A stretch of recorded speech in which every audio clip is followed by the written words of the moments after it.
In what ways do digital badges and micro-credentials offer a more detailed representation of someone's skills and achievements in comparison to, say, like a traditional degree? Well, first of all, I think there's the specification of skills.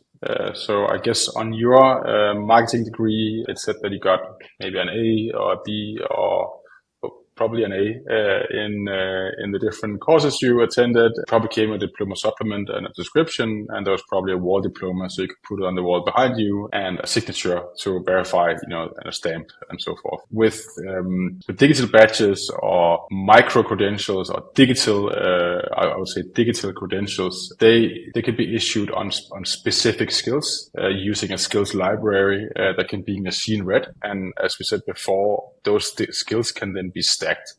So you can put together programs. So as an education provider, you would build your programs in modular learning tracks, offering courses based on different skills you can attain within certain areas. So you can stack skills for your learners and students, and they would then do those trainings. But you can also show them the path of what they could end up with if they continue learning. So you can show them, now you've done step 1 of 3, or now you know about how to do paid advertising, but now you need to know about organic growth. So you can stack those skills as you go along.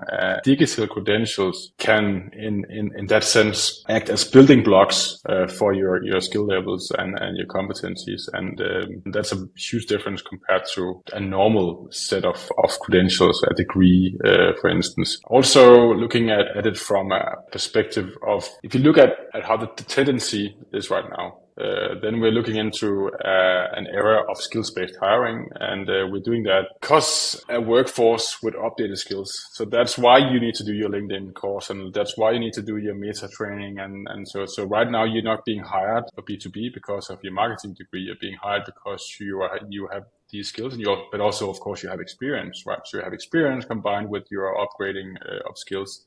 So there's a lot of reskilling and upskilling going on because things are moving so fast.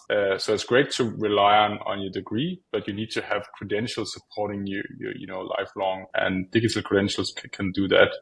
So with digital credentials and skills as part of that, so using a skills library supporting the knowledge that you have obtained and the earning criteria that was part of this program, also makes it a lot easier for recruiters to recruit the right people for the job. It's also helping to make a less biased hiring process. So you don't need people who has an Ivy League degree.